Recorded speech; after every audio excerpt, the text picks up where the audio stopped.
عاملين ايه؟ جايلكم بعد فترة غياب، معلش بقى. بس الاحداث مش لطيفة. اول حاجة انا حابب ادخل في المواضيع كده على طول، طبعا بعد ما نقول ربنا يرحم شهدائنا وربنا على الظالم. بلاش مزايدة على بعض، وبلاش نحط صلاح تحت ضغط عمل وما عملش والكلام ده كله. محمد صلاح اتبرع، عمل الفيديو، برضو مش عاجبكم، ما بيرمي، ما رماش طول الفيديو. ده معمول بالذكاء الاصطناعي. المهم انه عمل.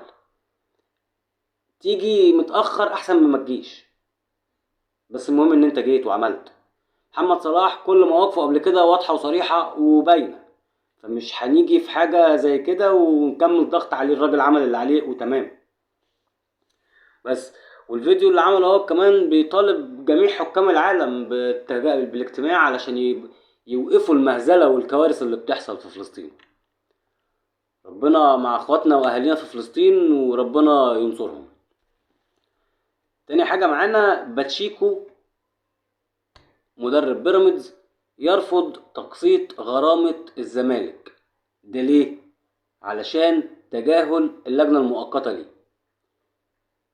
بعت لهم ولا كلمهم علشان يشوف الفلوس بتاعته اللي هم 1,400,000 دولار، بتاع 55 مليون جنيه مصري. بيتواصل معاهم علشان يشوفوا الغرامة دي تدفع ازاي. كان من فترة كانت المواضيع تمام وكان هيقسط، كان موافق على الموضوع التقسيط. فجه الناس نفضت له ومحدش رد عليه وما اهتموش بيه، فخلاص قال انا عايز فلوسي وكاش بس. تالت حاجة، الاهلي بيسند ملف تفاوض مع احمد فتوح لمهندس الصفقات عادل القيعي. يعني بنسبة 900% ممكن نلاقي فتوح في الاهلي في اخر السيزون، بقى عمل كوبري وراح ورجع، الله اعلم. بس يعني ده عادل القيعي مهندس صفقات الاهلي من زمن الزمن، فسهل عليه يعمل كده، يجيب اي لعيب. وكمان بقى معانا برضو بمناسبة الصفقات عمر كمال عبد الواحد، اهلاوي بنسبة برضو 80%. والاهم من الفلوس عند مودرن فيوتشر ان هما ياخدوا لعيبة من الاهلي، تبادل بقى الخبرات والكلام ده كله. ده طبعا علشان العلاقة الكويسة بين كابتن محمود الخطيب ورئيس نادي مودرن فيوتشر. وكمان بعد ما شدد مستر كولر على أهمية التعاقد مع عمر كمال عبد الواحد، ماكينة الأهداف الجديدة اللي بقى بيعمل حاجات رائعة يعني. كمان بقى مع مستر كولر هيطلع منه حاجات أكتر وأكتر. ربنا يوفقنا.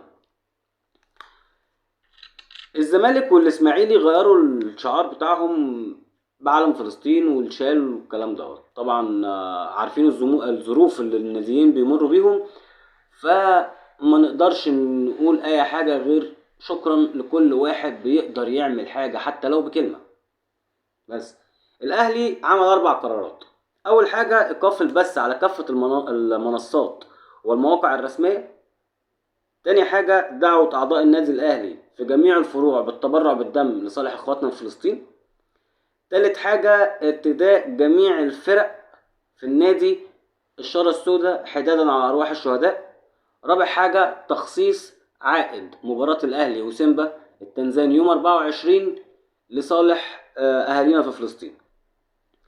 شكرا لكل واحد يقدر يقول كلمة حق، وشكرا لكل واحد يقدر يدعم بأي شكل من الأشكال.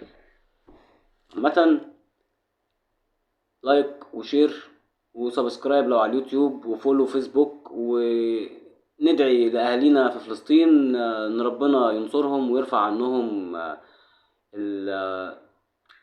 الظروف الصعبة اللي هم فيها، الظروف الكارثية، الحاجات اللي مش عاجبانا كلنا وما ترضيش حد. شكرا.